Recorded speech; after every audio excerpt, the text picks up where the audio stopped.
നമസ്കാരം. മംസ്, മുണ്ടിനീര് അല്ലെങ്കിൽ താടവീക്കം എന്നുള്ള പേരിലൊക്കെ അറിയപ്പെടുന്ന അസുഖം ഇപ്പോൾ ഒരുപാട് സ്കൂളുകളിലൊക്കെ റിപ്പോർട്ട് ചെയ്യുന്നുണ്ട്.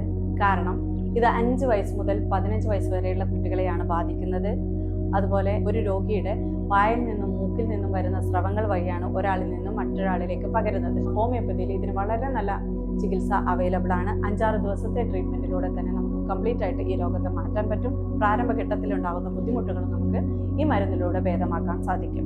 പാരാമിക്സോ ഇനത്തിൽപ്പെട്ട വൈറസാണ് ഈ രോഗം ഉണ്ടാക്കുന്നത്. നമ്മുടെ ചെവിക്ക് ഇരുവശത്തുമുള്ള ഉമിനീർ ഗ്രന്ഥിയെയാണ് ഇത് ബാധിക്കുന്നത്. അതുകൊണ്ട് തന്നെ ചെവിക്ക് ഇരുവശത്തോ അല്ലെങ്കിൽ ഏതെങ്കിലും ഒരു വശത്തോ കാണുന്ന വീക്കമാണ് പ്രാരംഭ ലക്ഷണം. അതോടനുബന്ധിച്ച് വായ തുറക്കാൻ ബുദ്ധിമുട്ടുണ്ടാവും, ചവക്കുവാൻ ബുദ്ധിമുട്ടുണ്ടാവും. അതുപോലെ ശക്തമായ പനി, ശരീരവേദന, തലവേദന തുടങ്ങിയവയും കാണാറുണ്ട്. ഇത്തരത്തിലുള്ള പ്രോബ്ലംസ് കാണുന്ന നിമിഷം തന്നെ ഒരു ഡോക്ടറെ കൺസൾട്ട് ചെയ്ത് ചികിത്സ തേടുക.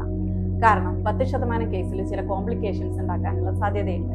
കോംപ്ലിക്കേഷൻ എന്ന് പറയുമ്പോൾ മസ്തിഷ്കത്തെ ബാധിച്ച് മെനിഞ്ചൈറ്റിസ് ഉണ്ടാക്കുന്നു, പെൺകുട്ടികളാണെങ്കിൽ അണ്ഡാശയത്തെ ബാധിക്കുന്നു, അതുപോലെ ആൺകുട്ടികളാണെങ്കിൽ വൃഷണത്തെയും ബാധിച്ച് പിന്നീട് അവർക്ക് വന്ധ്യതയ്ക്കുള്ള കാരണമാവുകയും ചെയ്യുന്നുണ്ട്. ഇത്തരം പ്രോബ്ലംസ് തുടക്കത്തിൽ തന്നെ കാണുമ്പോൾ അതിന് ട്രീറ്റ്മെന്റ് എടുക്കുക. അതുപോലെ നമ്മൾ ശ്രദ്ധിക്കേണ്ട മറ്റൊരു കാര്യം എന്ന് പറയുന്നത് ഇവരുടെ ഭക്ഷണത്തിലാണ്. ചവക്കാൻ എളുപ്പമുള്ള ഭക്ഷണ സാധനങ്ങൾ കൊടുക്കുക, അതുപോലെ വെള്ളം ധാരാളം കുടിപ്പിക്കുക, പുളിയുള്ള ഭക്ഷണ സാധനങ്ങൾ മാക്സിമം ഒഴിവാക്കുക. കാരണം പുളിയുള്ള ഭക്ഷണ സാധനങ്ങൾ ഉമിനീർ ഗ്രന്ഥിയുടെ ഉൽപ്പാദനം കൂട്ടുന്നത് കൊണ്ട് വേദനയും അതുപോലെ വീക്കവും കൂടാനുള്ള സാധ്യതയുണ്ട്. പുളിയുള്ള ഭക്ഷണ സാധനങ്ങൾ എന്ന് പറയുന്നത് ഫോർ എക്സാമ്പിൾ ലൈം ജ്യൂസ്, അതുപോലെ ഓറഞ്ച് തുടങ്ങിയവ. ഇത്തരം കാര്യങ്ങൾ വളരെയധികം ശ്രദ്ധിക്കുക.